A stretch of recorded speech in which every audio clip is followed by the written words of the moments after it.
الحمد لله الحمد لله رب العالمين، والعاقبة للمتقين، والصلاة والسلام على رسوله سيد المرسلين، رحمة للعالمين، شفيع المذنبين، سيد الأولين والآخرين، سيدنا ومولانا محمد رسول رب العالمين، وعلى آله وصحبه أجمعين. أما بعد، فأعوذ بالله من الشيطان الرجيم. بسم الله الرحمن الرحيم.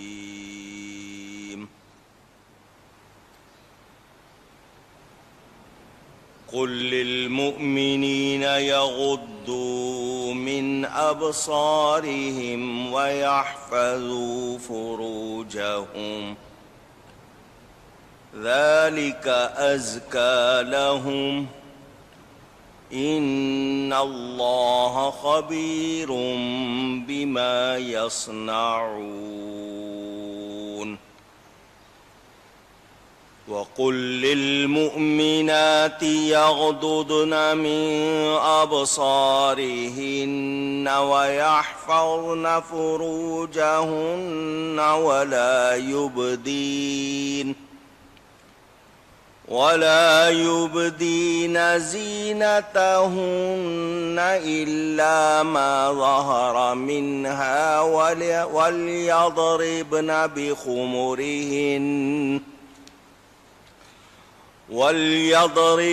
بخمرهن على جيوبهن،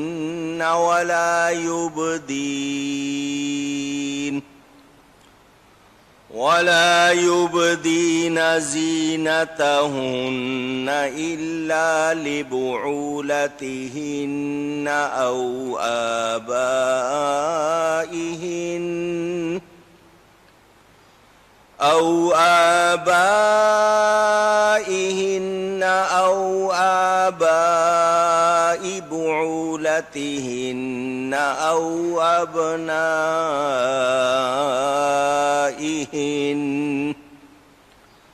أو أبناء بعولتهن أو إخوانهن. صدق الله العلی العظیم.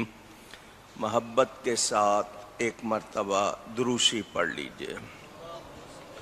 اللهم صل على سيدنا ومولانا محمد معدن الجود والكرم وآله وصحبه وبارك وسلم. الصلاة والسلام عليك يا رسول الله، الصلاة والسلام عليك يا حبيب الله، الصلاة والسلام عليك يا رحمة للعالمين، وعلى آلك وأصحابك يا شفيع المذنبين.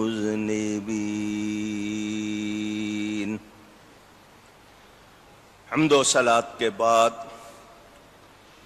قرآن کریم کی سورۃ النور جو ترتیب میں 24 نمبر سورت ہے اس کی تفسیر آپ سن رہے ہیں۔ گزشتہ جمعے عرس شریف کے حوالے سے بیان ہوئے تھے۔ آج پھر تفسیر کا سلسلہ جہاں سے رکا تھا وہاں سے پھر اس کا بیان ہے۔ اللہ فرماتا ہے، مسلمان مردوں کو حکم دیجئے کہ اپنی نگاہیں کچھ نیچی رکھیں اور شرم گاہوں کی حفاظت کریں، یہ ان کے لیے بہت ستھرا ہے۔ بے شک اللہ تعالی کو ان کے کاموں کی خبر ہے۔ یہ آیت نمبر 30 ہے اور آیت نمبر 31 کا میں نے کچھ حصہ پڑھا ہے، اس کا بیان آگے پھر کرتا ہوں۔ وہ آیت الفاظ میں بہت زیادہ ہے۔ مومن عورت ایمان والی مومنہ،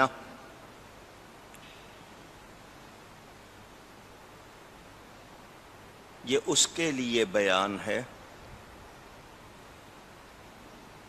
اور اس سے پہلے بیان مردوں کے لیے ہے۔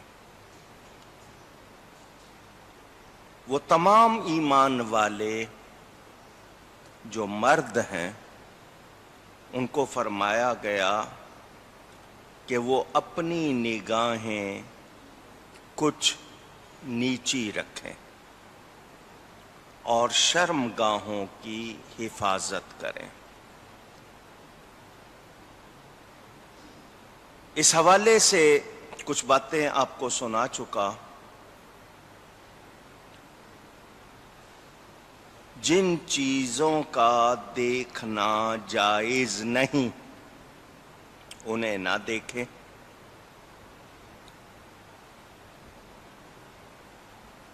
آج ہم اگر تھوڑا سا بھی غور کریں تو اسلامی احکام یہ بتاتے ہیں کہ معاشرہ جو لوگوں سے مل کر بنتا ہے، جس کو انگلش والے سوسائٹی کہتے ہیں، انسانی سوسائٹی، انسانی معاشرہ پرامن رہ سکتا ہے، محفوظ رہ سکتا ہے، پاکیزہ رہ سکتا ہے تو اسلامی احکام کی پیروی میں۔ ہم نے ان احکام کو چھوڑ دیا، ان کو سختی سمجھ لیا، نتیجہ ہمارے سامنے ہے۔ بے راہ روی، عریانی، فحاشی اور طرح طرح کی مصیبتیں ہمارے سامنے آ گئیں۔ بلا ضرورت کسی کا بدن دیکھنا حرام ہے۔ طبیب، معالج، ڈاکٹر مجبوراً اگر کوئی حصہ دیکھتا ہے جسم کا، صرف اتنا وہ اس کے لیے مجبوری ہے، لیکن فیشن کے نام پر یا ماڈریشن کے نام پر، یہ وہ پرانے لوگ تھے جو بہت زیادہ کپڑے پہنتے تھے، اب کم سے کم لباس پہنا جائے۔ امیر ملکوں میں لگتا ہے غربت ہے، اتنے پیسے نہیں ہیں کہ پورے کپڑے خرید سکیں، بازو ننگے ہیں یا ایسے کپڑے پہنے ہوئے ہیں کہ کپڑے پہن کے بھی پورا بدن نظر آ رہا ہے۔ تو یہ دعوت دینے والی بات ہے نا کہ دیکھو، اور پھر اس کے بعد شکایت کرنی ہے کہ جی ہم محفوظ نہیں ہیں۔ تو عورت، لفظ عورت کے معنی ہی چھپانے کی چیز ہے۔ وہ اگر دعوت نظارہ دے رہی ہے تو اس کا مطلب وہ اپنی عورت ہونے کو خود ہی ختم کر رہی ہے، اشتہار بن رہی ہے۔ سلیو لیس ہے، لو نیک ہے، بہت کم کپڑے پہنے ہوئے ہیں اور وہ بھی ایسے کہ جسم نمایاں ہو رہا ہے۔ تو اس نے خود دعوت دی ہے، دوسروں کو دکھانے کے لیے ہی تو یہ کیا اس نے۔ اس کے بعد بدنگاہی کی شکایت کہ میلی نگاہوں سے دیکھا جا رہا ہے، بری نگاہ سے دیکھا جا رہا ہے، چھیڑا جا رہا ہے، تو تم اس طرح کیا ہلیہ بنا کر کیوں سامنے آئی ہو؟ جن کے لیے تم اجنبی ہو ان کے سامنے اس طرح آنے کا مطلب کیا؟ پھر آگے سے کہا جاتا ہے جی شرم تو آنکھوں میں ہوتی ہے۔ تو آنکھوں میں شرم اگر ہے اور تمہارا یہ کہنا ہے کہ جی ہم بھلے سے ننگے ہو جائیں لیکن دوسرے کی آنکھ میں شرم ہو، تو یہ مذاق نہیں ہوگا تو کیا ہوگا؟ میں پوچھنا چاہتا ہوں وہ مقدس خواتین جن کا نام لیتے ہوئے ہم کانپ جاتے ہیں ادب کی وجہ سے، حضور صلی اللہ علیہ وسلم کی پاک بیویاں، بیٹیاں، ان کی تو چادر کو بھی کسی غیر محرم نے نہیں دیکھا تھا۔ کیا کہو گے، ان کی آنکھوں میں شرم نہیں تھی؟ آج لفظوں کے ہیر پھیر کر کے اپنے لیے اگر گنجائش نکالنا چاہتے ہو تو یہ ذہن میں رکھنا کہ یہ گنجائش تمہاری اپنے ذہنوں کی پیداوار ہوگی اور اس کا انجام اچھا نہیں ہوگا۔ اجی مولویوں کا بس چلے تو یہ تو ہمیں پتھروں کی دنیا میں لے جائیں۔ یہ مولویوں کے بنائے ہوئے احکام نہیں ہیں، یہ رب تعالیٰ کے دیے ہوئے احکام ہیں، جس نے پیدا کیا ہے، بنایا ہے جس نے، اور ہماری بہتری کے لیے یہ احکام ہیں، مگر ہم سوچتے نہیں۔ جس مغرب کی نقالی ہم کر رہے ہیں، ویسٹ، کہ وہاں ہمارا خیال ہے بہت ترقی ہو چکی ہے، وہاں کی عورت سے جا کے پوچھ لو، بے سکونی ہے۔ انہیں کپڑے اتار کر، کم کر کے، آزادی کے نعرے لگا کے کچھ نہیں ملا، خرابیاں ہی آئی ہیں۔ اور اسلام میں عورت کو جو عزت دی گئی ہے وہ کہیں اور نہیں ملتی۔ یہ مرد کہلانے والے جو عورتوں کے محافظ ہیں، نگران ہیں، ان کو بھی سوچنا چاہیے کہ اگر ان کے ہوتے ہوئے یہ ماحول ہے تو پھر کیا واقعی یہ مرد کہلانے کے مستحق ہیں؟